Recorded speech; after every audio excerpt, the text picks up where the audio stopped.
Hi, I'm Scott Humphrey, CEO of the World Floor Covering Association, and this is Leadership Live. So, what is the difference between leading and managing? I often get that question. In my mind, it's very simple. Leaders lead and managers tend to manage. Both jobs, by the way, are essential. Great leaders will surround themselves by a very strong management team, and managers often break out of the role of management because they see a better way of doing it than the established protocol. But let me give you some basic fundamentals of both roles so you can understand the difference.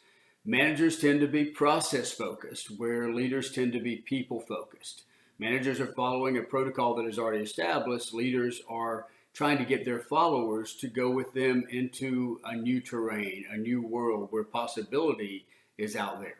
Managers tend to do things right, where leaders focus more on doing the right thing. Managers, by definition, are maintaining an already established protocol. What's the right way to do it? Where leaders are taking risk and they're looking for bigger and better ways to get it done.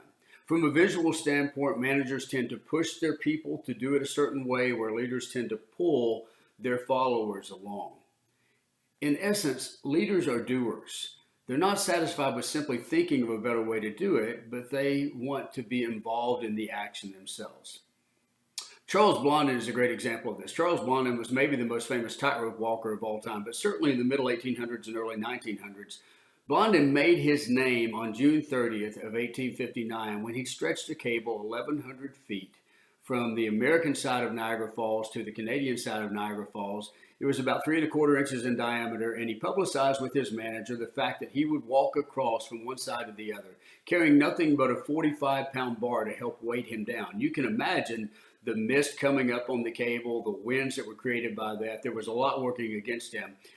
Dignitaries, politicians from both the U.S. and the Canadian side, local dignitaries, and throngs of people came to watch this event. They couldn't believe someone would try and even test this possibility. But Blondin did. He picked up the 45-pound bar, walked from the American side to the Canadian side, and was successful, and the crowd went nuts on that side. So much so that he walked backwards back across to the American side and was challenged again to walk forward. He walked forward across to the Canadian side, and they're going, Blondin, Blondin, Blondin. He said, do you think I'm that good? And they said, yes. He said, how many of you think I could go back across with somebody on my shoulders? And they immediately said, yes, you could. And he said, then who will go with me?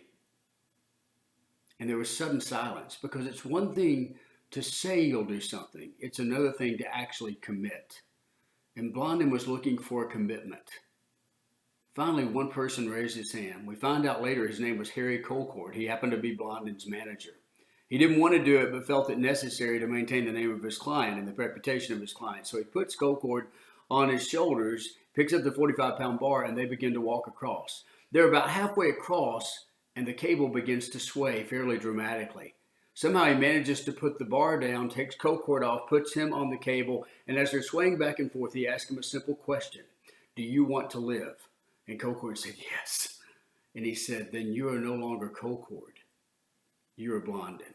In that moment, he said, as your leader, I set the example I want you to follow. I need you to be me, think like me, and do like me if we're going to survive. Now, for you, it might not be about survival. It might be about thriving or attaining a new goal.